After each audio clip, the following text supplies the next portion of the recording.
This week we continue our look at how to give an annual review. In the last episode we looked at preparing and starting to give an annual review, focusing what you do before and how to start the meeting. Today we're going to focus on ending the review and how to follow up. Look, at the end of the review it's really important the employee is under no confusion as to whether it was a good or a bad review. There tend to be very few and different ones. Let's start with the good review. If it's a good review, then make sure you tell them it was a good review and how valuable they are as an employee and what they've done really well. You're very happy with their performance. You should of course leave them with some things to focus on in terms of doing your next review with them or what they can do better to get them to the next level. Now, if you really can't find anything they could have done better, they did everything just brilliantly, and there was really top marks in every objective, then either you don't understand their job, or they really should have been promoted and moved on earlier, both of which of those is possible. The real issue is not the good review, but the bad review. Now, if it's a bad review, then you should clearly identify that it is bad news, and you should be clear with them about what they need to correct. Now, assuming you're giving a bad review, this will cause some panic or worry with the employee.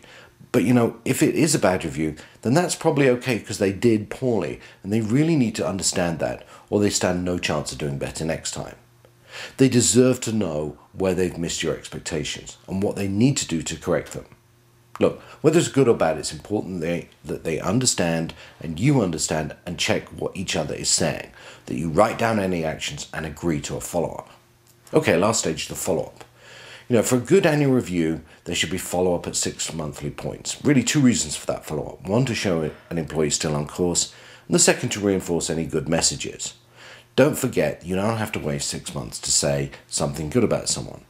If it was a bad review, of course, you're not going to wait 6 months. You're really going to need to do it more often than that.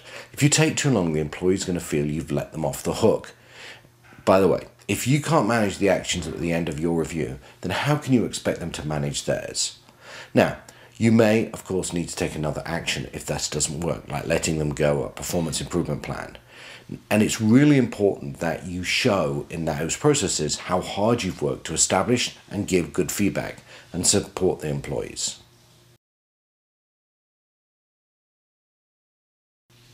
It's easy to give a good review, but it's often giving the bad ones that are more important to get right.